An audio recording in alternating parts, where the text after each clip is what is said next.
We choose to go to the moon in this decade and do the other things, not because they are easy, but because they are hard.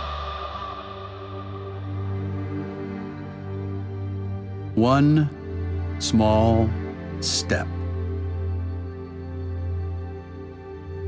We've all heard the story of humanity's first steps on the moon. But what about our last steps?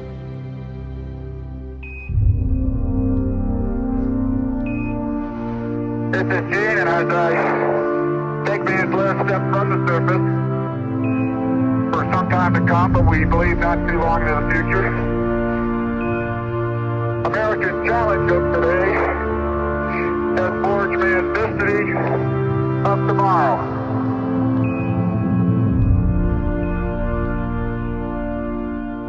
In December 1972, two astronauts climbed into a small metal capsule and prepared to return to Earth. The Apollo 17 crew included the first scientists to set foot on the moon, and the astronauts spent more than 3 days exploring. They conducted more experiments and examined more of the surface than any previous mission.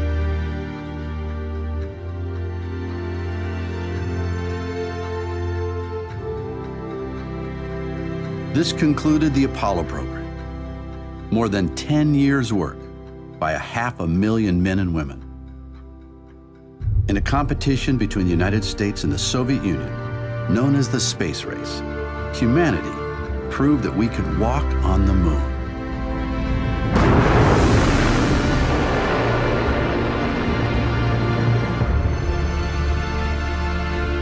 When the Apollo 17 astronauts blasted off, most people thought we would return soon. But we didn't. Apollo hardware sits abandoned on the lunar surface for more than 40 years now, relics of another time. For many of us, the space race seems like ancient history. Some people miss the glory days of Apollo's explorations. Others think the missions never even happened. Children who once played at being astronauts have grown up, had children and even grandchildren of their own. Now, the next generation of explorers will make the journey.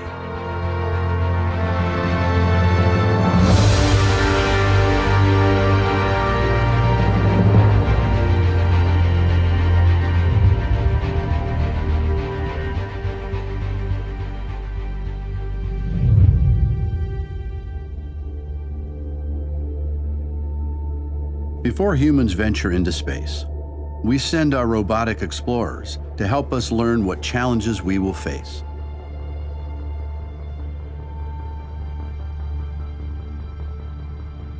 These spacecraft act as our eyes and ears in space, helping us find out much more about our nearest neighbor.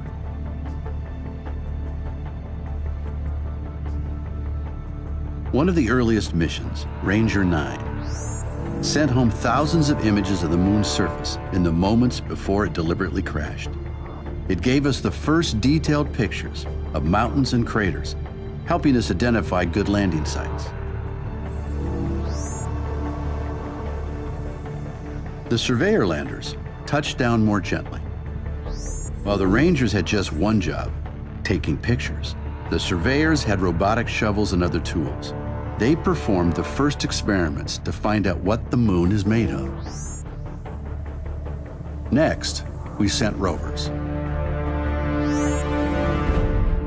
The Soviets landed 2 Lunokhod rovers on the surface, each weighing about the same as a small car. Engineers on Earth drove them by remote control for many kilometers, taking ground-level pictures and testing the moon's soil.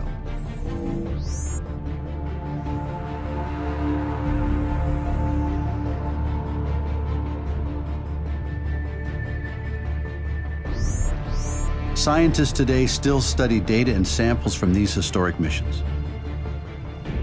But these early visitors mostly told us about the small areas where they touched down. To get a bigger picture, we need to look at the moon from orbit. NASA and the European Space Agency have sent spacecraft to orbit the moon. And recently, China, India, and Japan have done the same. From orbit, these spacecraft have mapped the moon, cataloged chemicals on its surface, and even measured tiny changes in gravity from one place to another. A traveler to the moon experiences a smaller pull of gravity than on Earth, only 1/6 of what you're feeling right now. A visitor might also be shaken by moonquakes, which can start deep inside the moon.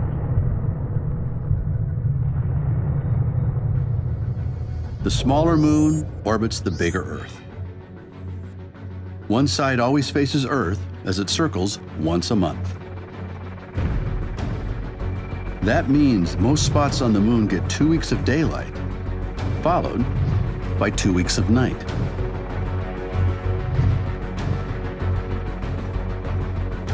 With no atmosphere to trap the sun's heat, temperatures can rise to more than 100 degrees Celsius, then drop to minus 150 degrees Celsius. A visitor to the moon needs to deal with this wide range of temperatures. But not every spot on the moon goes through such extremes. Near the poles, some mountains receive sunlight all the time, and some deep craters always remain in the dark. One spacecraft, called the L-Cross, went on a one-way mission to slam into one of these dark craters. The impact lifted up a cloud of material that had been hidden from the sunlight for billions of years.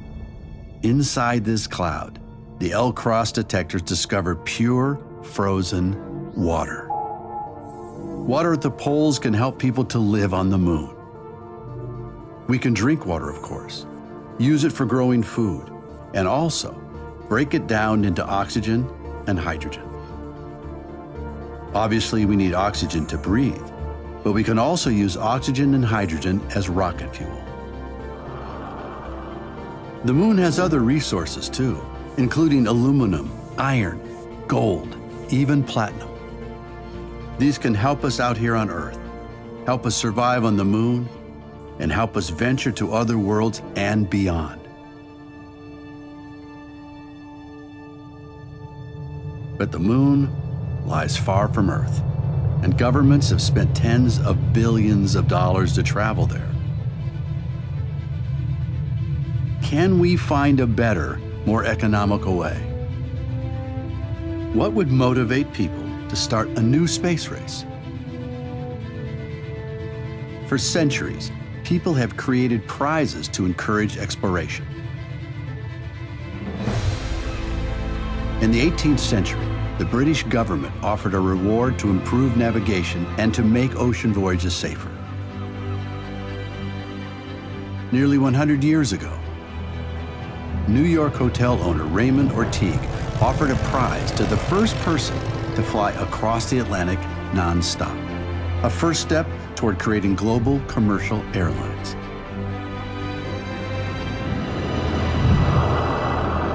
More recently, the Ansari X Prize helped to start a new industry that takes tourists up to the edge of space and back. Such prizes have successfully opened up frontiers of opportunity and changed civilization in unpredicted, innovative ways. So what prize could bring us together to go back to the moon? How can we harness the enthusiasm, resources, and know-how that exist all around the globe? For such a difficult project, you need a big prize and a big vision. The Google Lunar X Prize has inspired people from around the globe to join a new era of lunar exploration. This $30 million competition will stimulate a new generation of engineers, scientists, and entrepreneurs to think about space as a place to do business, to innovate, and to change the world. So, what do you have to do to win the Google Lunar X Prize? The first challenge is to escape the Earth's gravity. The force that keeps us all grounded works against a spacecraft launch. You want to keep your spacecraft small and lightweight, so you spend as little energy as possible fighting Earth's gravity.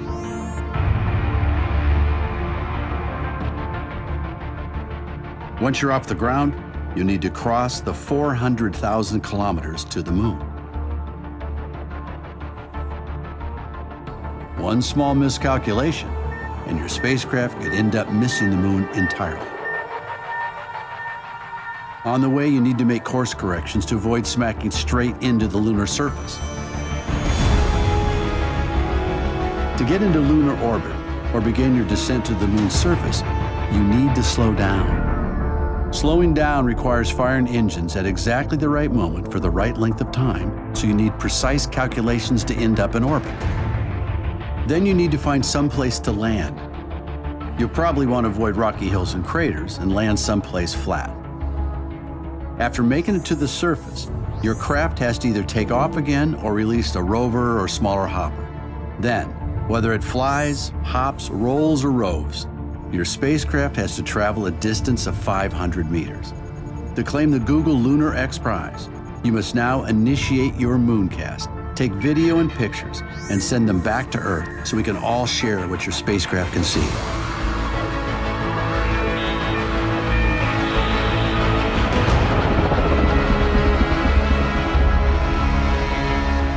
But there's one more catch. To win the prize, your team has to be at least 90% privately funded. No governments allowed. That means teams need to keep costs down. If future exploration costs less, we can do more of it. Let's meet people who have taken on the challenge. Over 30 teams from around the globe have entered the competition. Each team has a different approach and unique motivations. One team of students has the opportunity to learn from engineers who worked on the original space race.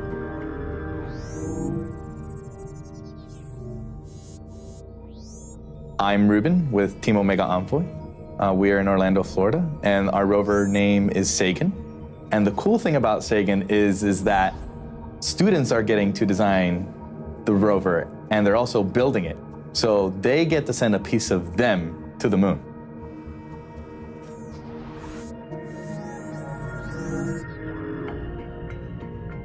During the previous space race, only 2 nations could afford to build rockets.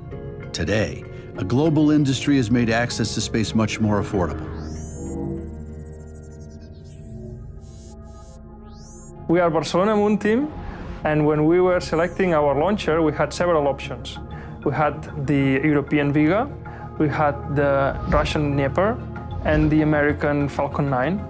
But we finally selected the Long March 2C, a Chinese launcher, very reliable and cost-effective.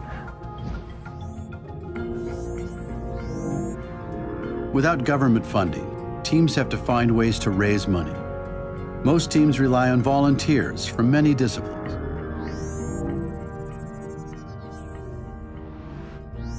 At SpaceL, we are mostly, 95% of us are volunteers, engineers from many fields, aerodynamics, mechanics, and so on.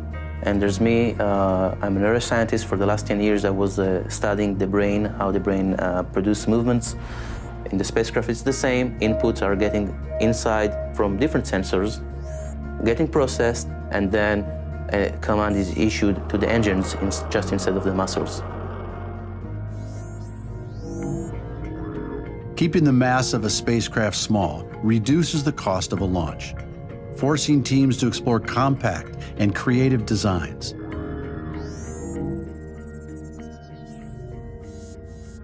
We're Team Angelicum from Chile. Our rover is very small. It will actually have the form of a sphere, and it will travel to the moon in a CubeSat form, 10 centimeters square wise. And then it will, with the help of temperature and the condition of being a memory metal, it will spread out, giving it the form of a dandelion. After landing, each team's equipment must travel 500 meters, but not all teams intend to do it with a rover.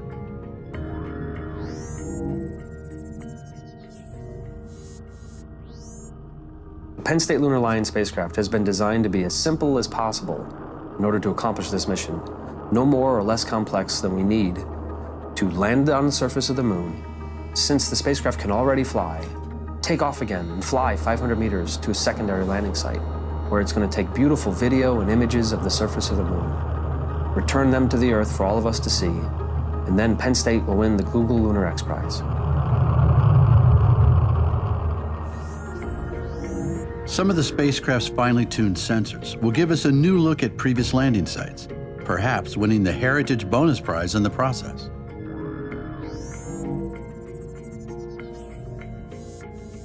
We're the part-time scientists, and with our rover Asimov, we're going to land at the Apollo 17 landing site, and we're going to capture the moon in a resolution that has never been done before. We want to film the place where man last walked on the moon, and we're using two special cameras which are actually capable of seeing much more than the human eye can see.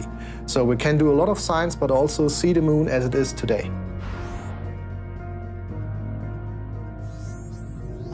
The Google Lunar X Prize offers an incentive to get to the moon, but many of the teams are investing in technologies that will allow us to stay permanently.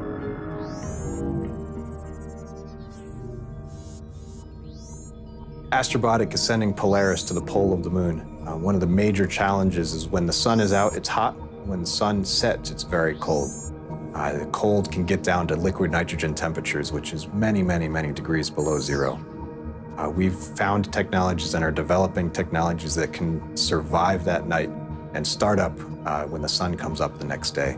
And that's a big deal because it changes a surface mission from a 12-day expedition to something that could last Earth years, which is something that hasn't been possible on the surface of the moon yet.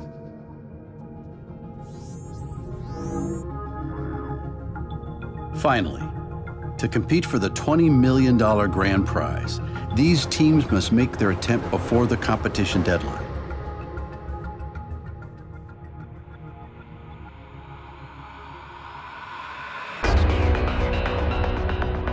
Before launch, these teams will have tested each and every component. Every gram must earn its place. They'll run each calculation over and over again. Each team knows they'll only get one chance, one shot at the moon. 5, 4, 3, 2, 1, 0. At 94%, normal throttles, most of the flight under 4%.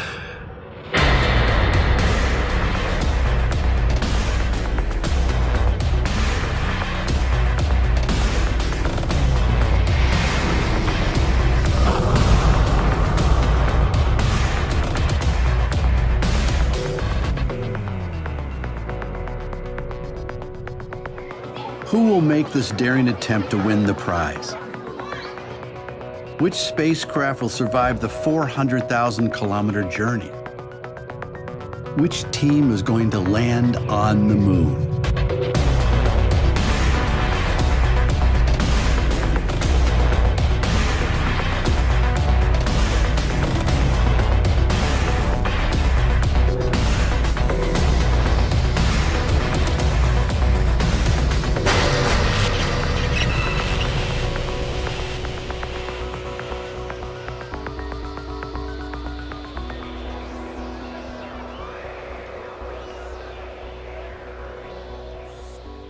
Connection to lander lost. We still have no status update.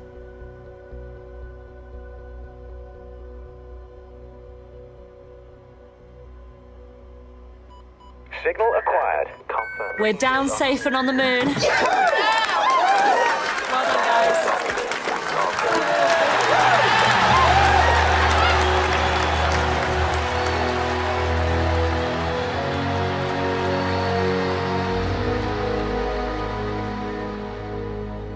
What message will the successful team send home?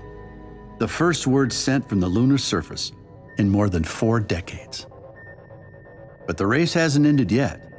The spacecraft must travel 500 meters and send back more video and images to win the X Prize. As the spacecraft prepares for the final part of the competition, where will you be? What will you be doing?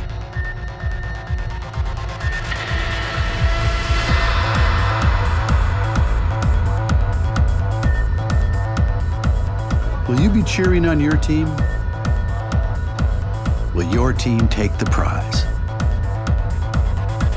490 meters, 491, 492, 93, 94, 95, 96, 97, 98, 99.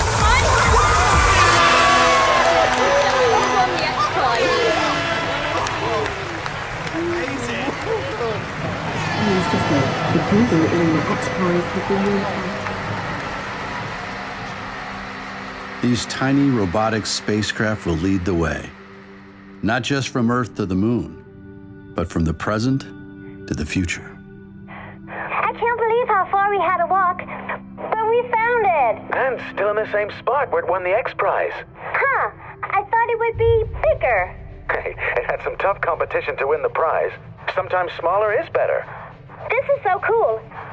I love my room. Sarah will be so jealous when she finds out we've been here.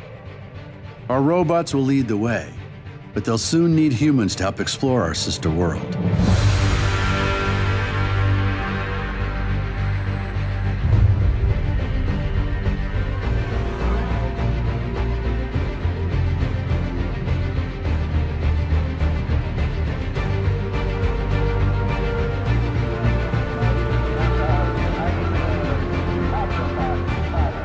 Future settlements will provide places to live and work, to gather resources that will enrich life on Earth or launch us towards farther destinations. Okay, Team 3, do you need any assistance? No, we're done here. Just a minor repair. We'll be done in 5. Great, we'll check back with you. Perhaps some of the problems we face here on Earth can find solutions out here, on the moon or elsewhere in space.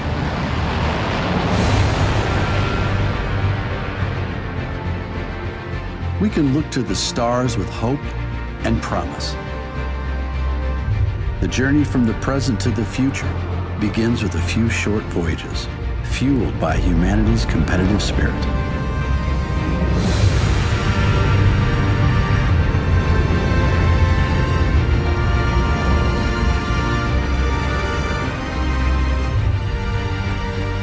These expeditions will take us back to the moon.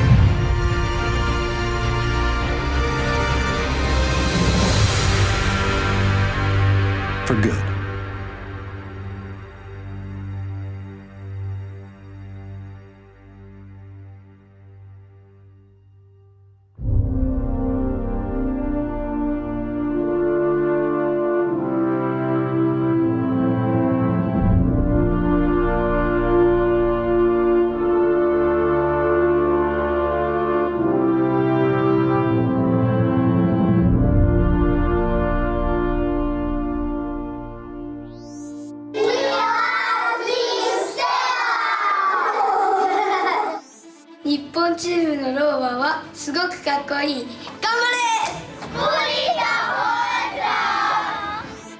Y son los mejores. El Team Angelicum va a llegar a la luna. I would like that Barcelona moon team will reach the moon. Because our own team. We love the Lunar Lions because they're bringing Penn State to the moon.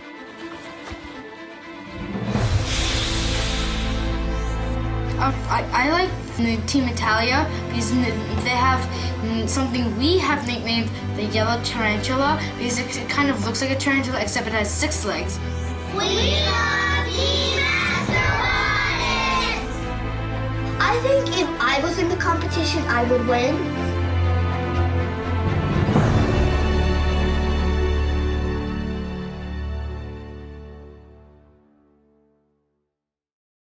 Back to the moon for good.